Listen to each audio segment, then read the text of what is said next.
보도록 하겠습니다. 먼저 우리 한번 따라하면 좋겠습니다. 하나님의 전신갑주를 입어라. 하나님의 전신갑주, 오늘 네 번째 말씀 되겠습니다. Put on the full armor of God. 하나님의 전신갑주. 자, 우리 말씀 같이 에베소 6장 10절부터 20절까지 한 목소리로 읽도록 하겠습니다. 같이 읽습니다. 시작. 끝으로 너희가 주 안에서와 그 힘의 능력으로 강건하여지고 마귀의 관계를 능히 대적하기 위하여 하나님의 전신갑주를 입어라. 우리의 씨름은 혈과 육을 상대하는 것이 아니요 통치자들과 권세들과 이 어둠의 세상 주관자들과 하늘에 있는 악의 영들을 상대함이라. 그러므로 하나님의 전신갑주를 취하라. 이는 악한 날에 너희가 능히 대적하고 모든 일을 행하는 위에 서기 위함이라. 그런즉 서서 진리로 너희 허리띠를 띠고 의의 호신경을 붙이고 평안의 복음이 준비한 것으로 신을 신고 모든 것 위에 믿음의 방패를 가지고 이로써 능히 약한 자의 모든 불화살을 소멸하고 구원의 투구와 성령의 검 곧 하나님의 말씀을 가지라. 모든 기도와 간구를 하되 항상 성령 안에서 기도하고 이를 위하여 깨어 구하기를 항상 힘쓰며 여러 성도를 위하여 구하라. 또 나를 위하여 구할 것은 내게 말씀을 주사 나로 입을 열어 복음의 비밀을 담대히 알리게 하옵소서 할 것이니 이를 위하여 내가 쇠사슬의 메인 사신이 된 것은 나로 이래 당연히 할 말을 담대히 하게 하려 하심이라. 하나님, 우리 한번 따라할까요? 은혜 받읍시다. 말씀에 은혜 받읍시다. 네, 할렐루야, 아멘. 바울은 에베소 성도들에게 하나님의 전신갑주를 입으라고 말씀합니다. 그것은 오늘 우리에게도 마지막 때에 살아가는 모든 성도들 교회는 하나님의 전신갑주만을 입고 있어야 된다는 것입니다. 하나님의 전신갑주는 구원의 모자입니다. 투구입니다. 의의 흉배입니다. 진리로 허리띠를 띱니다. 믿음으로 방패를 가지고 하나님의 말씀으로 성령의 말씀으로 칼을 가지고 있고 신발은 전투하는 바로 평안의 복음의 신발입니다. 전투합니다. 여기서 투구, 흉배, 칼, 허리띠, 방패, 신발은 전쟁에 쓰이는 군사들의 용어입니다. 옷입니다. 제복입니다. 그러나 그 앞에 있는 단어들을 본다면 분명히 성도가 교회가 입어야 될 전투적인 옷인 것은 분명한데 전투복인데 우리가 함부로 입을 수 있는 옷들이 아닙니다. 구원, 의, 하나님의 말씀, 진리, 믿음, 평안의 복음 다 그리스도가 가지고 계시는 속성들이고 그리스도의 것입니다. 우리에게는 그 어떤 것도 여기서 나올 수 있는 게 없습니다. 구원도 우리에게 나온 것이 아니에요. 의로움도 우리에게 나온 것이 아닙니다. 진리는 더더욱이 그렇습니다. 말씀은 더더욱이 하나님으로부터 오는 거지요. 평안의 복음 또한 주님인데 종종 사람들이 오해하는 것, 믿음은 내가 가지는 것이다라고 말하는데 절대 아닙니다. 그것은 다른 말로 신념이죠. 그건 자기의 능력이죠. 성경이 말하는 믿음은 하나님이 역사하셔서 고백되는 것이 믿음이기 때문에 우리에게 있는 게 아니라 주님이 주시는 역사입니다. 아멘. 이 모든 것이 주님의 것이에요. 하나님의 전신갑주는 내가 입는 옷이 아니라 하나님의 옷을 내가 입는 것이죠. 그래서 바울은 이렇게 말했습니다. 에베소서 6장 10절에 끝으로 너희가 주 안에서 그 힘의 능력으로 강건해지고 하나님의 전신갑주를 취하라, 입어라. 여기서 결국 뭡니까? 하나님의 전신갑주는 주님 안에 있는 것이라는 거예요. 내가 주님의 옷을 입는 것이 전신갑주 입는 것이고 내가 주님 안에 있고 주님이 내 안에 있듯이 요한복음 15장의 말씀처럼 너희가 내 안에 내가 너희 안에 있는 이 말씀이 바로 하나님의 전신갑주를 입는 것이지요. 그러면 왜 하나님의 전신갑주를 입습니까? 왜 남자가 군대 가서 군복을 입고 군인으로서의 의무를 감당합니까? 나라를 지키기 위함이겠죠. 그런데 나라를 지키기 위해서는 그 군사도 아주 강건해야 돼요. 군인으로서의 자질이 나와야 돼요. 그러나 사회에 있을 때는 그런 일을 해보지 않았기 때문에 전혀 잘 못하다가 훈련됨으로써 아주 놀라운 군사로 변화가 되지요. 그래서 여기서 바울은 에베소 성도들에게, 아니 우리들에게도 왜 하나님의 전신갑주를 입어야 되는 것을 말씀하고 있어요. 에베소 6장 10절에 그 힘의 능력으로 너희들이 주님 안에서, 주님 안에 있는 것이 하나님의 전신갑주를 입는 것인데, 그것은 바로 강건해지는 것이라는 거예요. 건강해지는 거다 이거예요. 하나님의 전신갑주 그리스도의 옷을 입고 있을 때만이 우리가 영적으로 건강하고 바른 하나님의 사람, 교회, 주님의 성도로서의 존재를 가질 수 있다라는 것이죠. 제가 이 부분을 눈이 똑같은 얘기로 말씀드렸습니다마는, 사회에 있을 때의 젊은이들이 특별히 운동선수라든가 아니면 그런 관계에 하는 일을 한 사람이면 모르겠지만, 고등학교를 졸업하고 대학을 다니다가 물론 건강하지요. 그렇지만은 군대에 별로 훈련 없는 그런 부대에 배치되면 모르겠지만은, 제대로 된 전투를 하는 그런 특수부대에 참여를 하게 되면, 그런데 배치를 받게 되면 훈련의 강도가 엄청나요. 엄청나요. 저도 그런 경험을 했습니다마는, 완전 군장을 하면 거의 40kg가 되는데, 그 군장만 있는 게 아니에요. 철모가 있습니다. 철모, 당연히 구원의 투구 같은 철모지요. 허리띠가 있어요. 그게 총이 있습니다. 칼을 찼습니다. 물통이 있습니다. 전투화를 신었어요. 이 자체도 무게가 거기다 40kg의 군장에 모든 전쟁할 수 있는 가방에다 거기에 물건들을 했어요. 그리고는 10km를 구보하는 거예요. 그 길이 이렇게 평탄한 길이 아니에요. 그러면 사회에서 엄청난 운동을 하는 사람은 바로 잘 할 수 있겠죠. 그러나 대부분이 건강하더라도 그냥 대학교 다니다가 군대를 가게 되면 잘 못해요. 지금도 저는 그 기억이 한 번 있어요. 중앙대학교 경영학과를 다니다가 2학년 마치고 온 키가 80이 넘어요. 10km를 뛰는데 3km 지나고 4km 지나니까 5km쯤 되니까 예감이 막 세상 물을 마시가는 거예요. 그러나 소대가 딱 줄을 맞춰가지고 시간 내에 들어와야 됩니다. 한 달은 나가면 전체 소대는 또 특수훈련에 들어가는 거라. 그때 저는 군점이 있었습니다만 마침 그때 같이 뛰어야 될 일이 있었어요. 그때는 제가 상병이었는데, 이야, 그 40km 1차 군장을 1차적으로 나머지 40명의 군사들이 사회를 맞춰가 뛸 때 돌아가면서 자기 위에 얹는 거예요. 80km를 찌고 뛰어야 되는 거예요. 뛸 수가 없지요. 뛰면서 던지는 거예요, 옆으로. 그래도 가다가 그러면 나고 하니까, 그 다음에 철모를 받아요. 나고 하니까 총도 받아요. 나고 하니까 허리띠도 풀러요. 같이 가야 되니까. 그 내부두고 갈 수 있는 게 아니에요, 군대는. 함께 하는 거예요. 그러나 그것이 그런 일이 있지만은 한 번 뛰고 두 번 뛰고 일주일에 2주 계속 매일 뛰는 반복이에요. 일어나면 하는 일이에요. 시간이 지나면 어떻게 됩니까? 엄청난 강건해지는 군사로 변화가 되는 거예요. 왜 우리가 하나님의 전신갑주를 봐야 돼? 우리의 존재 자체가 영적으로 교회가, 성도가 건강해야 된다는 거예요. 병든 자는 안 돼요. 그러나 그 병든 치료를 우리가 하는 게 아니라 하나님의 전신갑주 그리스도의 옷을 입고 있으면 우리는 건강해지는 거예요. 할렐루야. 그래서 이 옷을 입고 있어라 마지막 때. 그 다음에 계속해서 왜 하나님의 전신갑주를 입어야 되는가?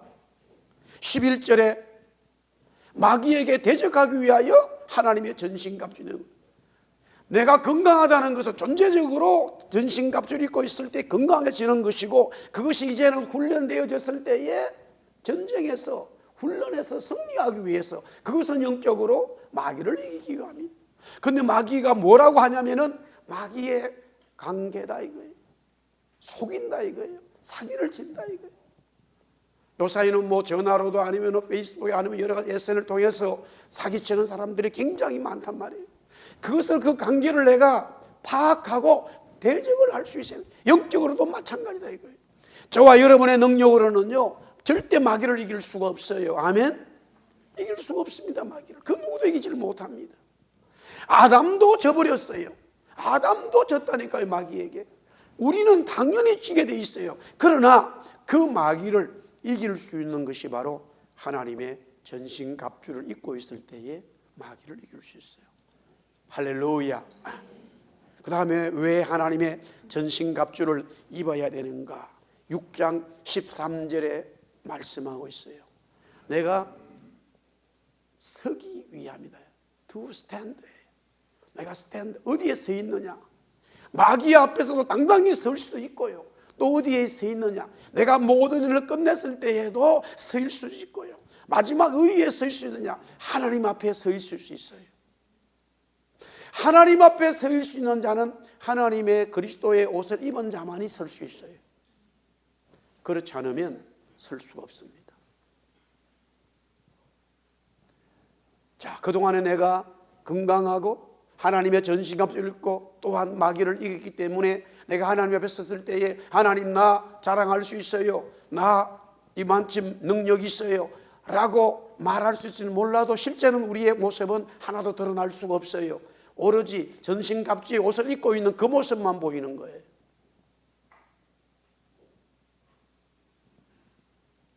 그것이 바로 영적인 하나님의 교회의 성도의 모습이에요. 그러나 유형교회는 눈에 보이는 교회에서는 교회가 크든 적든 미국에 있든 캐나다에 있든 한국에 있든 교회에 문제가 생기는 게 뭐냐면은 자기의 모습이 드러나기 원하고 자기의 능력과 자기의 욕망이 자기의 인정받음이 남들에게 보여지기 원해서 서는 거예요. 그런 경우에 문제가 발생되기 시작합니다. 이것은 어느 교회든 어느 사회든 똑같이 일어나는 문제예요. 유형교회는 예수님의 제자들도 일어난 문제였어요. 심지어 사도행전에 보면 성령 받았던 7 지사 중에 니골라도 문제가 됐어요. 왜냐하면 계속해서 완전히 하나님 앞에 설 때까지 우리는 전신갑주의 옷을 벗으면 안 된다는 사실이에요. 그 옷을 벗는 순간에 우리는 우리의 노력과 우리의 능력과 우리의 자아가 드러나게 돼 있고 그것이 인정받지 못하면 견딜 수가 없는 거예요.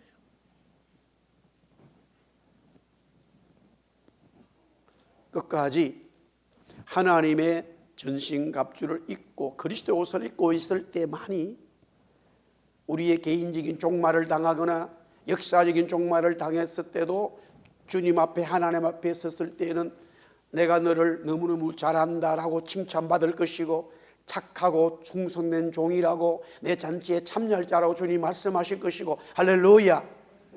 내가 너를 영원한 나의 나라로 영광의 나라로 이끌 것이다 라고 양의 선 모습으로 있는 자들처럼 우리도 인정받을 것이에요. 왜? 하나님의 전신갑주만 입고 있기 때문에. 하나님의 전신갑주만 입고 있기 때문에. 종종 사람들이 이런 하나님의 전신갑주를 이해를 못하고 입으려고 하는 마음도 없고 입고 있다고도 벗어 던지는 이유가 뭐냐면 자기 자아에 대한 문제가 있기 때문에 이 세상이 보여지기 때문에 이제 이런 일이 있는 것이지 성경은 본질적으로 진리적으로 누구든지 구원받아 하나님의 전신갑주 그리스도의 옷을 주님 앞에 설 때까지 입고 있어야 된다 이거예요. 그러면 내가 주님 앞에 마지막에 섰을 때 이제는 하나님이 내가 입고 있던 전신갑주를 벗겨버리고 그 다음에는 거룩한 영원한 세마포수로 바꿔주셔요.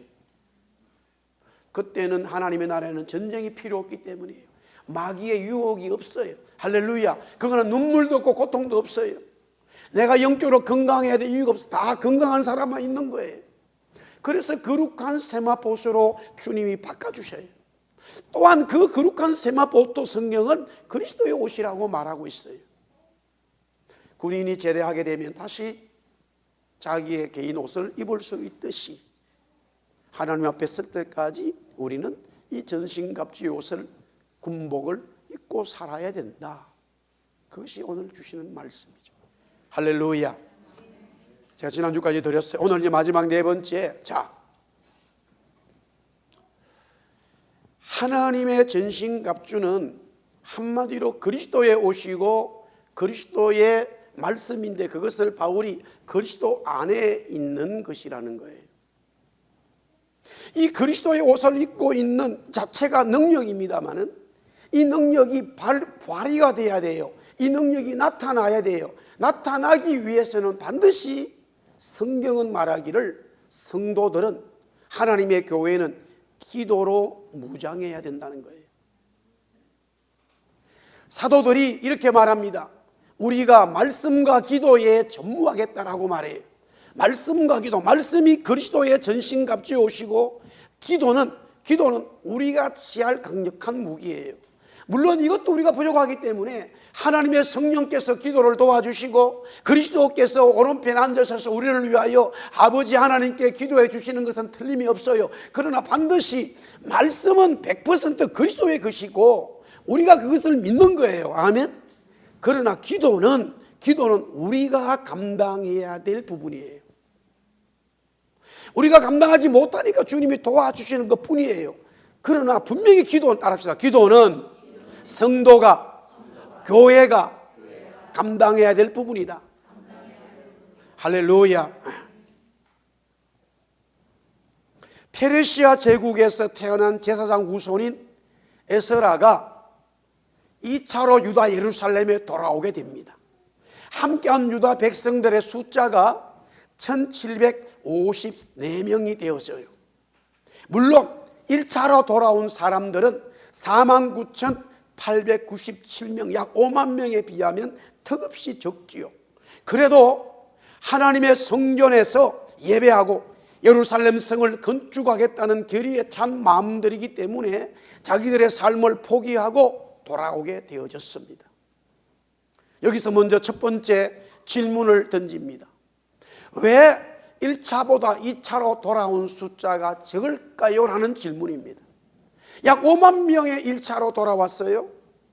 바벨론이 망하고 바사 제국이 들어섰을 때 고레스 왕의 명령으로 인해서 유대인들이 고향에 돌아오는데 약 5만 명이에요. 그리고 2차로 돌아온 것은 그 역사 이후에 정확하게 79년이 또 흘러요. 그러니까 자기 나라 망한 것으로 본다면, 예루살렘이 폐망된 것으로 본다면 150년 지났어요. 그때가 2차로 돌아오는데 2,000명이 되지 않아요. 이런 질문을 먼저 여러분들에게 던집니다. 자, 그 다음에 에스라가 2차로 돌아와서 보니까 자기들은 준비한 모든 예물을 하나님의 성전에 드리고 예배하고 감격스러웠는데, 그러고 나서 정신을 차리고 1차로 돌아온 예루살렘 유다에 사는 백성들을 보니까 아주 문제가 있더라 이거예요. 그 문제가 뭐냐면은, 먼저 결론적인 이야기입니다만은 그들이 또 우상에 빠져 있더라 이거예요. 1차로 돌아온 자들이 왜 우상에 빠졌을까요? 라는 질문이에요, 여러분. 왜 바벨론에게 이스라엘이 망하고 북쪽 이스라엘이 망하고 남쪽 유다가 망하고 예루살렘 성전이 파괴되었느냐? 우상에 빠졌기 때문이에요. 우상에 빠졌기 때문에 하나님이 참다 해서 징계했는데, 그 우상에 빠지는 죄악 자체가 하나님이 싫어하는데, 우상을 섬김으로써 정말로 하나님이 싫어하는 것은 두 가지가 있습니다. 첫 번째는 자녀들을요, 자기의 자녀들을 우상에 바치는 일이 일어났어요. 세상 우상을 섬기는 일에는 자기 자녀들을 바치는 일이 일어나는데, 하나님은요, 하나님을 섬기는 데는 자녀를 바치는 게 일어나지 않아요. 자녀는 누가 바쳤어요? 하나님 자신이 바친 거예요. 우리를 위해서. 믿으시면 아멘. 왜? 구원받지 못한 심령이라고, 병들은 자라고, 능력 없는 자라 할지라도 다 그 사람은 하나님의 형상을 가지고 있어요. 누구든 구원받아 은혜 받아야 될 사람들이에요. 제가 말씀 준비하다가 어떤 분이 설교한 내용을 듣는 중에 한국의 아주 유명한 강남에 정신병을 치료하는 유명한 신경의사가 예수 믿는 분이 있다고 그래요. 근데 그분이 거기 환자를 어마어마한 숫자를 자기가 진찰했는데 하고 처방 주고 상담하고 가는데 놀라운 답이 뭐냐면요, 그런 어려움을 정신적으로 힘들고 가는데 자기 스스로가 자살하지 않으면 치료할 수 있는 기회는 있다라는 이야기예요. 자기 스스로 환자가 목숨을 끊지 않으면 아무리 정신적으로 망가지고 육체적으로 망가져도 살아날 수 있는 길은 항상 있다라는 거예요. 할렐루야. 그러나 자신이 자신의 목숨을 끊어버리기 때문에 그 목숨도 사라질 뿐만 아니라 영원한 구속의 은총도 경험하지 못한다라는 거예요.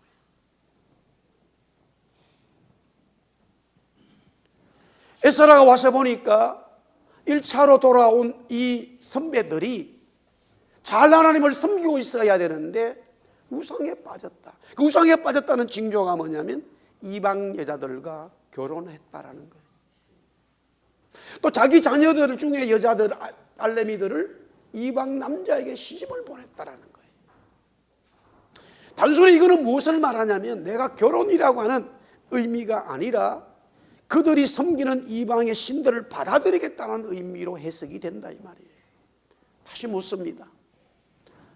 정말로 나라를 찾았는데 하나님 앞에 예루살렘 성전을 다시 짓고 예배하는데 이 우상에 빠져서 망한 것을 알면서도 왜 또 유다 백성들이 우상에 빠졌을까요? 라는 질문입니다. 1차보다 2차로 돌아온 숫자가 적고 1차로 돌아온 자들도 또 우상에 빠졌는데 질문은 다르지만 사실은 질문은 하나고 답도 하나라는 사실이. 성경은 말하기를 답이 이렇게 되어져 있습니다. 우리 한번 그 답을 볼까요? 우리 같이 읽습니다. 시작. 그들이 원하는 대로 하나님이 해주시지 않으셨다라는 거예요. 제가 이걸 어렵게 설명하지 않겠어요? 우리가 지금 짧은 시간에 당분간 지금 저희 딸내미 가정이 우리 같이 있어요. 저는 새벽 기도 마치고 기도하고 집에 가면은 이제 있는데 아직까지 엄마 아빠는 꿈나라에 있는데 유리는 볼락볼락하며 올라오기 시작합니다. 그래서 할아버지의 준말이 함이고 할머니의 준말이 합 이렇게 불러요. 할머니 할아버지를 불러요. 그런데 항상 지가 원하는 먹고 싶은 게 있어요. 그거를 요구합니다. 밥도 먹지 않았는데 엄마는 절대 안 줍니다. 계속 웁니다. 달라고 합니다. 제가 줄 수밖에 없고 아내도 줄 수밖에 없어요. 그런데 여기서 보세요. 이 아이를 넘어뜨리려고 하는 자가 있다고 생각해 보세요. 예를 들어서 그 아이가 원하는 걸 뭐든지 줍니다. 그 아이가 원하는 만큼 다 해줍니다. 하나님은 우리 하나님의 백성들이 원하는 것이 응답되지 않는 게 아니에요. 우리의 기도가 오늘 기도 말씀하겠지만은 하나님이 우리가 기도할 때 다 응답하세요. 아멘. 그러나 그것을 사용할 수 있는 능력과 시기와 때가 있다 이 말이에요. 우리는 그것을 분별을 못해요. 내가 급하면 다 응답받아야 된다고 생각하는 거예요. 그래서 하나님은 우리 하나님의 백성들을 구원시켜 난 다음에 하나님의 사람으로 하나님의 교회로 만들어 가시는 거예요. 만들어 가는 거예요. 아무리 능력 있는 프로 축구 선수, 프로 야구 선수도 감독 말 듣지 않으면 끝나버리는 거예요. 감독의 말을 듣고 조직화시키고 훈련시키고 만들어가는 거예요. 하나님은 우리를 멋지게 이 세상에 하나님의 사람으로 만들어가는 거예요. 빛으로 만들어 가시고 소금으로 만들어 가시는 거예요. 할렐루야. 그런데 우리가 뭐든 유혹하면 되는 게 아니에요. 문제는 이겁니다. 하나님은 보이지 않고 이방 사람들이 생기는 우상은 다 눈에 보여요. 왜? 자기들이 만들었기 때문에. 돌로 만들고 나무로 만들고 뭔가 목각으로 다 만들었기 때문에 보여요. 자기들이 만들고 보였는데 그것이 뭔가를 이루어 주는 것처럼 쉽게 넘어갈 수 요소가 너무 많다 이 말이에요. 그러니 우상에 빠질 수밖에 없죠. 이런 상황에서 에스라가 할 수 있었던 것은 오늘 바울 사도가 에베소 교회에 말씀하신 것과 마찬가지로 하나님 앞에 기도하는 것이었어요. 할렐루야. 에스라는 금식하면서 자기 옷을 찢으면서 이런 상황을 보고 할 수 있는 것은 하나님 앞에 회개의 기도를 드리고 하나님 다시 우리 민족에게 은혜를 주시고 우상에 빠지지 않도록 주님 역사하여 주옵소서라고 기도할 수밖에 없는데, 그 모습을 본 에스라의 모습에 백성들이 감동하기 시작하면서 한 사람, 두 사람, 세 사람 모이기 시작하고 아이들도 모이면서 유다 남쪽 예루살렘에 놀라운 영적인 부흥의 역사가 기도로 시작됐다 이 말이에요. 우리의 민족의 이야기도 마찬가지예요. 우리 민족의 이야기도 마찬가지예요. 5,000년 동안 살아오는 역사, 정말 외국 사람들이요, 이 학자들이 하버드나 여기 지금 UBC에도 한국학이 있습니다만은 여기도 백인이 이제 엄청난 유명한 교수 있어요. 그분들 하는 얘기가 그래요. 저는 오래전에도 그 김 교수님을 한 만난 적이 있는데 한국말을 너무너무 잘합니다. 여기 있는 그분 이제는 은퇴하셨는데 그분 때문에 제자들이 예일대, 하버드대 또 한국어 교수로 많이 갔어요. 그분 전공이 용비어천가예요. 백인인데 세종대왕이 진 용비어천가 전공이에요. 한문을 엄청나게 알아요. 대한민국의 역사는요 5,000년, 여러분들 이 세상에 5,000년 역사 가진 나라 몇 나라 안 돼요. 엄청난 역사예요. 정말로 자랑하면 안 할까요? 우리 민족이. 그런데 문제는 뭐예요? 얼마나 많은 우상을 섬기지 몰라요. 아니 이거는 온 세상 사람들이 다 우상 섬겨요. 그리스도의 복음이 들어온 이후에 우리 민족은 그 우상을 가감하게 버려요. 할렐루야. 가감하게 버려요. 하나님은 섬기겠다고 결정을 하게 돼요. 그리고 성도들이 숫자가 적었지만 모여서 말씀에 순종하고 말씀을 배우면서 기도하기 시작했는데, 그것이 1903년도에 원산의 부흥운동이 시작되어졌고, 거기에 하디라고 하는 이 목사님, 바로 캐나다 분이죠, 엄청난 역할을 하게 되고, 1907년도에 평양 대부흥운동, 그것은 길선주 목사님이 일어나고, 1909년에 100만 명 구령운동, 100만 명 예수 믿는 역사가 일어나게 돼요. 그런데 불행하게도 1910년도에 일본과 조선은 한 나라가 된다라고 하는 이런 암울한 나라의 세국이 되어버렸어요. 나라의 정치가. 단순히 정치적인 문제라면 국한된 게 아니죠. 왜 하나님은 3년, 7년, 9년에 조선교회에 엄청난 영적인 은혜를 부어주셨는가? 나라가 하나 되면서요 하나님을 대적하는 일이 일어났기 때문에 신사참배지요. 찬양을 숭배하는 것이죠. 모든 교회가, 교단들이 하나씩 둘씩 쓰러지기 시작합니다. 물론 내가 속한 교단에서 결정하다 하더라도 나는 거기에 동의할 수 없어 하는 분들이 있지만 전체적으로 그 숫자는 굉장히 적었어요. 그 일로 인해서 결국 우리 민족은 전쟁이 일어나게 되고 남북으로 갈라지는 이런 불행한 일을 겪게 되어져요. 그러나 그런 어려움을 겪을 때마다, 그런 일이 일어날 때마다 하나님을 믿는 신앙의 사람들이 하나님 앞에 전신갑주를 입고 그리스도의 구원의 옷을 입은 상태에서 하나님 앞에 눈물로 기도하고 나갈 때에 하나님은 역사하시고 응답하시더라 이거예요. 믿으시면 아멘. 그렇다면은 이 바울이 말하는 기도는 뭐냐? 오늘 이 에베소서 마지막에 이제 정리가 되면서요, 우리 한번 따라하겠습니다. 첫 번째는 따라합시다. 기도는 간구이며 구하는 것이다. 오늘 6장 18절에 보십시오. 기도, 간구, 기도, 깨어, 구하기, 구하라. 같은 표현인데 계속적으로 반복하는 거예요. 정리하면 이렇습니다. 기도는, 우리 한번 때려볼게요. 기도는 하나님께 나아가는 것이다. 자, 그러면 보세요. 전신갑주를 입고 있는 성도들이, 교회가 하나님이 명령하시고 말씀하시고 전투에 나가게 된다면 그 옷을 입고 하나님께 쫙 나가는 거예요. 그런데 이것이 일반적인 군인들의 이야기로 비유합니다만 영적인 것은 눈에 보이지 않기 때문에 우리가 하나님의 전신갑주를 입고 날마다 저기서는 무시로 항상 애쓰며 기도하는 성도, 기도하는 교회를 하나님은 원하신다는 거예요. 그러면 기도는 뭐냐? 하나님께 나아가는 건데, 하나님께 나아갈 때 간구는 뭐냐? 간청이에요, 애절이에요, 통곡이에요, 금식이에요. 막 울면서 기도하는 거예요. 간구가 내용 속에 다 있어요.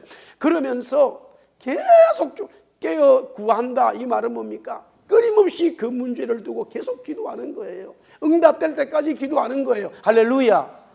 그걸 하나님이 우리에게 요구하고 있어요. 바울이 성령의 은혜를 우리에게 요구하고 있는 거예요. 하나님은 우리가 기도하지 않아도 응답하시지 아니에요. 물론 그런 하나님인데, 하나님은 우리와 인격적인 만남을 원하기 때문에 너희들이 나 앞에 나와서 기도하라 이거예요. 에스라가 기도함으로써 하나님이 이 민족에게 다시 은혜를 베푸셨어요. 하나님의 역사를 주셨어요. 할렐루야. 그렇습니다. 하나님께 나가는 것이 다 기도라는 이야기인데, 간구하세요.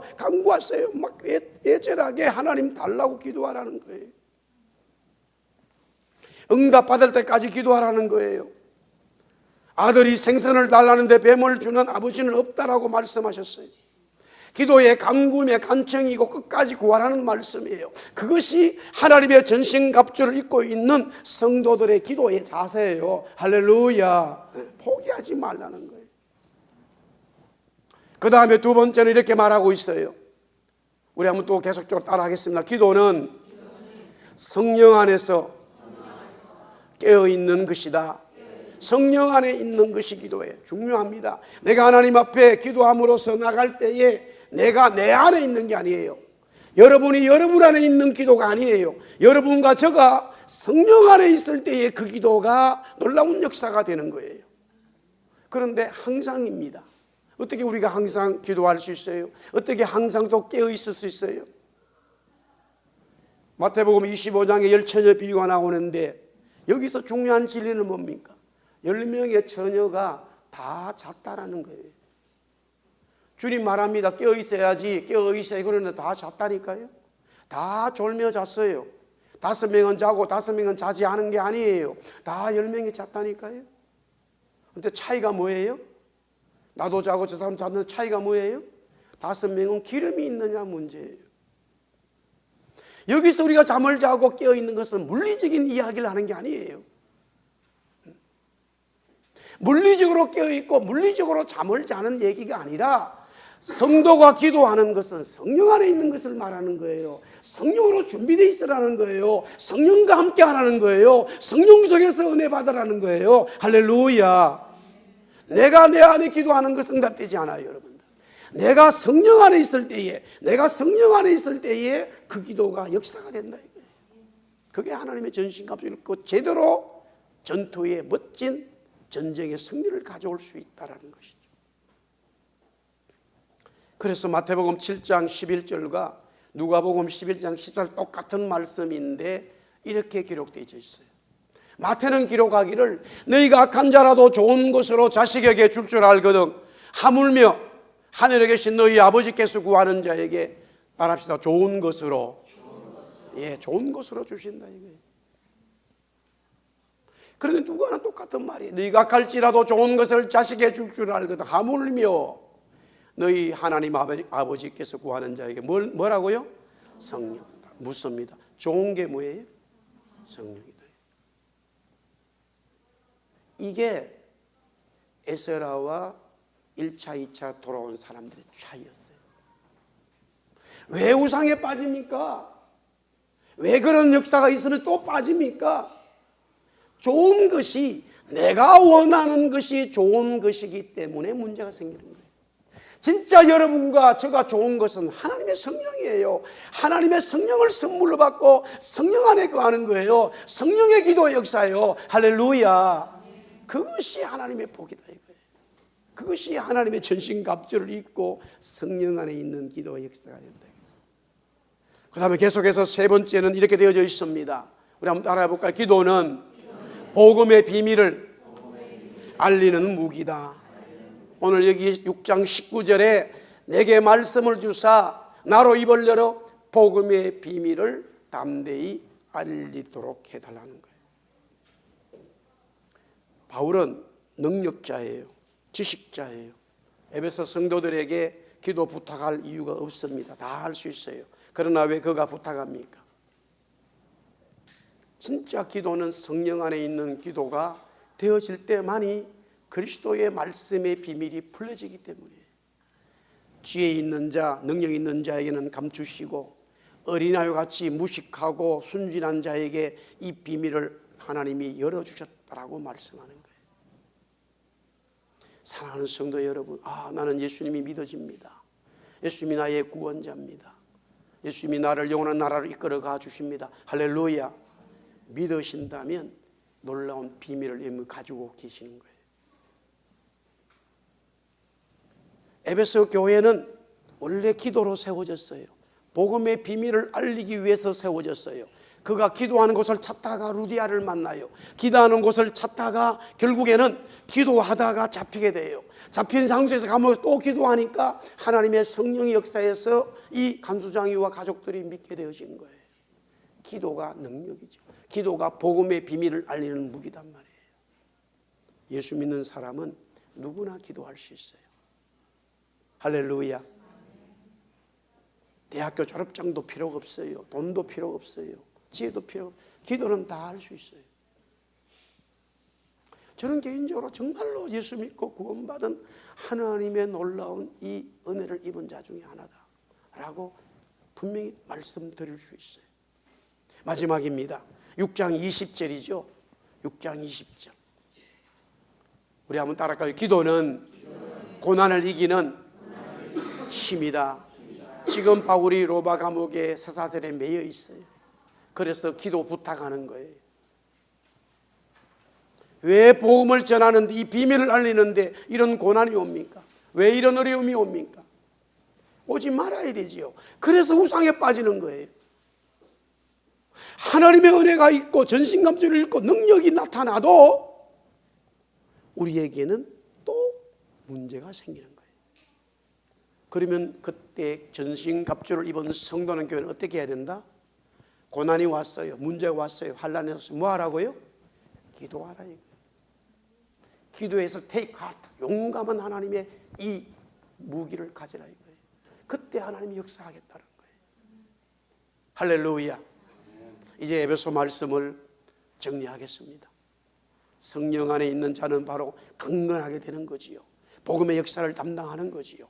오늘 특별히 마지막 6장 하나님의 전신갑주는 말씀의 옷을 입는 것과 함께 기도로 무장할 때에 하나님의 교회의 성도는 놀라운 하나님의 장군이 되는 것이죠. 세상 사람이 봤을 때는요, 다육처럼 아이로 보이고 막대기들은 별반 없는 아이로 보여도 마귀는 이미 알아요. 사람은 몰라도요, 마귀는 알아버려요. 저 아이가 내가 저 아이한테 단방할 수가 없구나. 할렐루야. 왜? 그 속에 하나님의 전신갑주가 있고 기도로 무장이 돼 있어요. 내가 오늘 내 이름으로, 하나님의 이름으로 너를 죽여버리겠다. 다윗의 믿음이, 기도가 그 속에 있기 때문에 우리는 그 믿음으로, 그 기도로 승리하고 한 주간 복된 삶이 되기를 살아계신 예수님 이름으로 축복합니다. 할렐루야. 우리 다 일어나서 찬송하겠습니다.